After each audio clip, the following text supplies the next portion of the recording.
Okay, my group did Sever's disease. I worked on this with Bailey and Sam. And so I didn't even know what this was until I started searching on Google. So I had a question for everyone was, during your growth spurt, did anyone experience heel pain? I did. You did too? Okay. I didn't know what this was at all until I started going through on Google. So what is it? Formal name is calcaneal apophysitis. The pain occurs in the heel in skeletally immature individuals, and it originates from the growth plate of the heel. So in the heel bone there, you can see that line, and that's where the growth plate is. And how does it develop? It develops due to an overuse or overloading of that growth plate. So the Achilles tendon is pulling it up while your body weight is pulling it down, and it can sometimes cause that growth plate to separate into multiple pieces. This affects adolescents experiencing growth spurt, like I said before, and ages 5 to 13 generally is the age gap that it affects. For boys, you're more likely to get it than females and adolescents who are highly active. So if you did a sport that had a lot of running, like football or soccer, you were more likely to get this. So some symptoms and assessments. You'll have heel pain in one or both. Personally for me, it started off in just my left heel, and then about a week later I had it in both heels.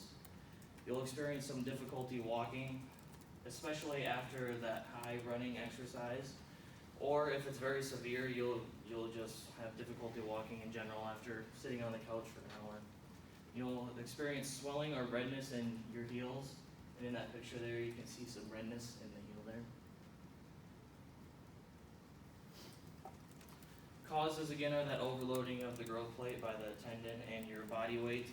And sports are the leading attribute, like I said, running.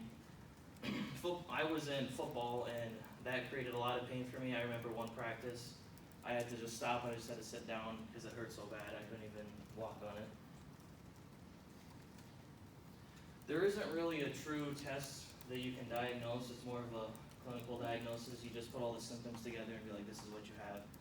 But you can take an x-ray and it'll show that fragmentation of that heel. And in this, if you look at the very bottom of that heel, you can see there's a line running through the bottom. And this one looks more like mine did. I had, the bottom was broken off and the top was broken off. So like my Achilles tendon pulled off the top one, and then the body weight and the tendons running through the bottom of the foot pulled off the bottom of the heel too.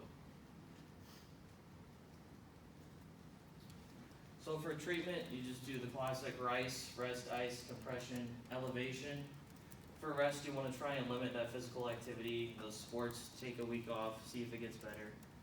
Ice, if you still are doing physical activity, you want to ice for 20 minutes, whichever heel or both heels are affected. I just bought like a 5-gallon bucket, and after football, I fill up with ice and put my foot in there.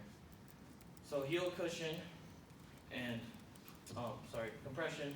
I found that Nike socks, the like really expensive, like $30 Nike socks you buy at Shields, offer a good compression, but they also give the heel cushion because there's a little more stitching in the bottom of the heel. It's a little bit thicker, and with that heel cushion, you can also get. They sell like gel cups. You can get them at like Walmart. They're usually blue and they're like really squishy to touch, and you can put those in the back of your shoe on below your heel, and that'll allow some compression for when you're running. Elevation, you just want to keep it above your heart so it keeps inflammation down. Ibuprofen can also keep inflammation down as well as pain.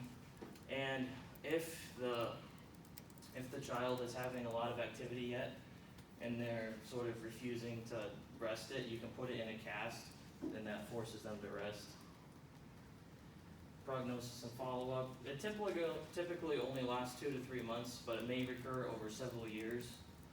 For me, every once in a while, after I don't run for a lot and then I go back to running, it'll flare up again.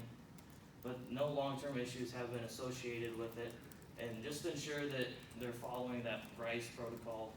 And like I said before, if they're having a hard time getting that rest that they need, you can put them in a cast and sort of force them to rest that.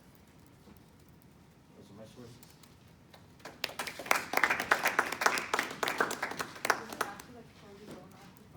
if like, well, yeah, like their growth plate, like the